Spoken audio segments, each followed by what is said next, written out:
What's good, y'all? Welcome back to another F1 video today on this lovely Monday.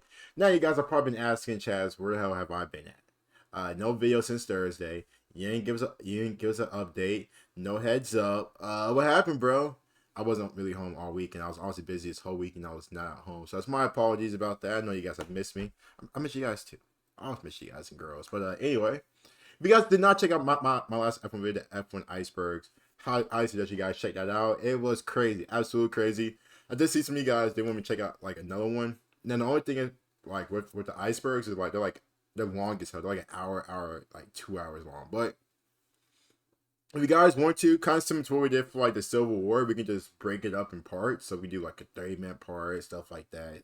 30 minutes is still long, but still, if you guys want to do that, definitely let me know in the comments down below. We can definitely do another iceberg. Still kind of shook about the last one, but that was it was needed. It was something I really wanted to do for a minute. I just haven't gotten around to it, but like I said, if you guys have not checked that out, go and check it out. And also as well, that's it. I thought I had another thing I want to tell you guys, but we are going to check out why the average human like me couldn't drive an F1 car. Shout out to The Wire as always. All credit goes to them. If you guys are new to the channel, don't forget to like the video. Also, sub as well, man. Appreciate you guys do something to the channel if you do decide to sub. That's it. Anyway, let's go ahead and get started, man. So in order to be a great Formula One driver, you need to have the cognitive capabilities of a chess grandmaster, the strength, stamina and reactions of a fighter, and then you also have to have the endurance of a marathon runner. It's these unique set of skills that would make it pretty much impossible for an average human to drive an F1 car. My name is Clayton Green, and I used to be F1 performance coach to Sir Lewis Hamilton back in the 2010 season. Here's a sketch of the Silverstone circuit that I put together. Silverstone is a particularly unique Formula One Grand Prix. It's extremely prestigious. It's one that the drivers find distinctly challenging. It's a wonderful. If anybody has ever gone to Silverstone, let me know in the comments down below how is it like? Is it like, it's one of like the most well-known tracks in F1 history, so a lot of history, a lot of greatness has been there. High-speed corners and heavy braking zones, and it thoroughly entertains both the crowd and the drivers when they're racing.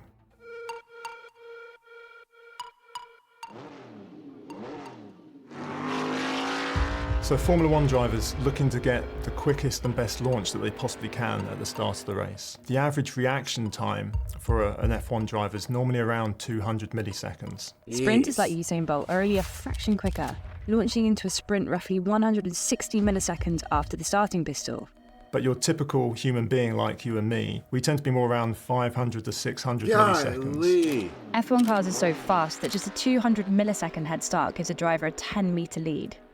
Mental composure and quick references are essential for avoiding horrific crashes, which are all too easy in Silverstone's Hamilton Straight, where drivers go full pelt before the first turn. Hamilton Straight.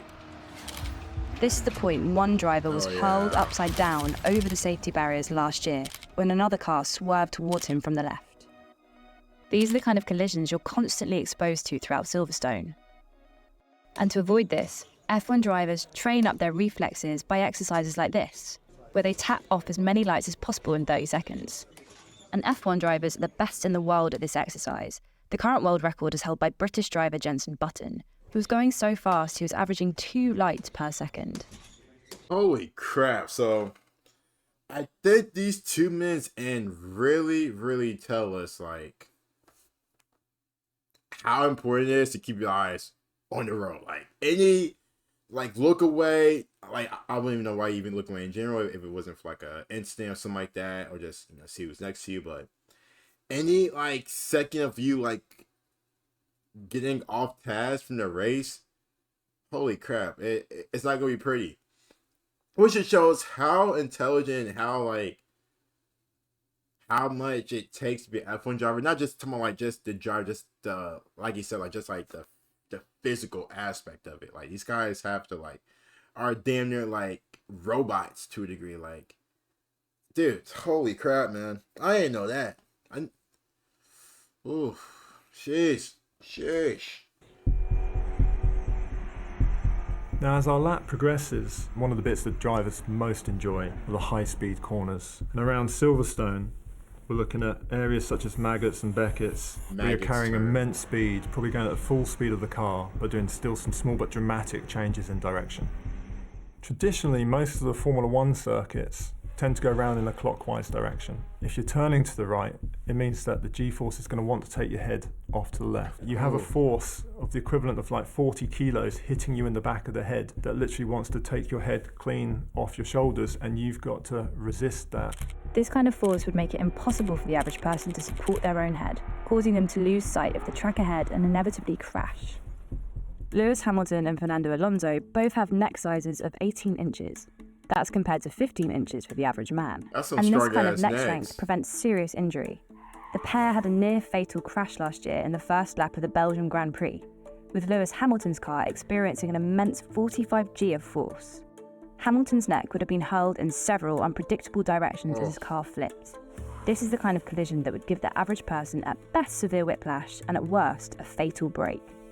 And it's comparable really only to things like fighter jets and fighter pilots and the kind of extreme maneuvers that they would have to pull in their planes.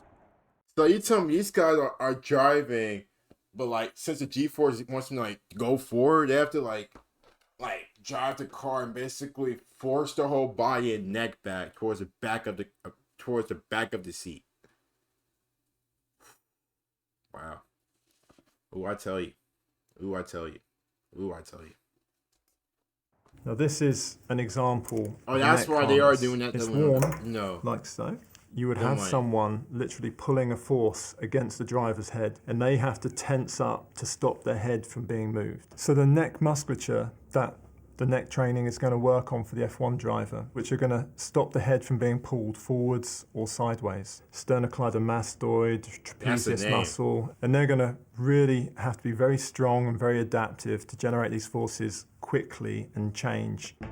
It makes sense. Braking a normal car requires an easy right or left tap of the car, but F1 cars are another ballgame. Stopping a Formula One car requires you to stamp really hard on the brake pedal and then just bleed the pressure off gradually. The extreme weight of the G-force means you're essentially pushing against 100 kilograms or 220 pounds again and again. Imagine only using one leg to push up the weight of a baby elephant hundreds of times over the course of 90 minutes. Oh my God. You'll be using all the muscles in your quadriceps, in your hamstrings at the back of the thigh, your glutes, and also your calf muscles as well. Without leg strength, you'd simply be unable to brake the car, flying off the track and over the safety barriers at the first sharp turn on the Silverstone circuit. There'll come a point, at least once in the race, possibly twice, when we need to change the tyres. Coming into the pit lane.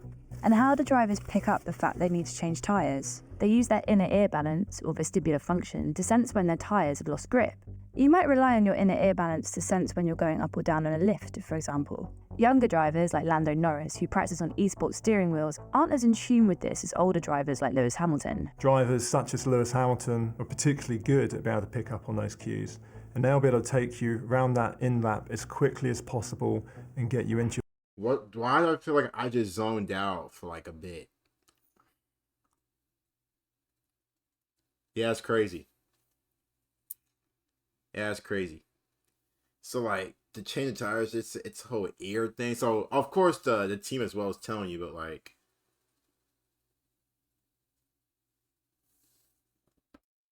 your pit stop, even with pretty much zero grip left on those tyres. Without being able to sense the loss of your tyre grip, each lap becomes increasingly uncontrolled and dangerous. So the chances of your car swerving out of control and crashing before you even got to the pit stop are probably very high.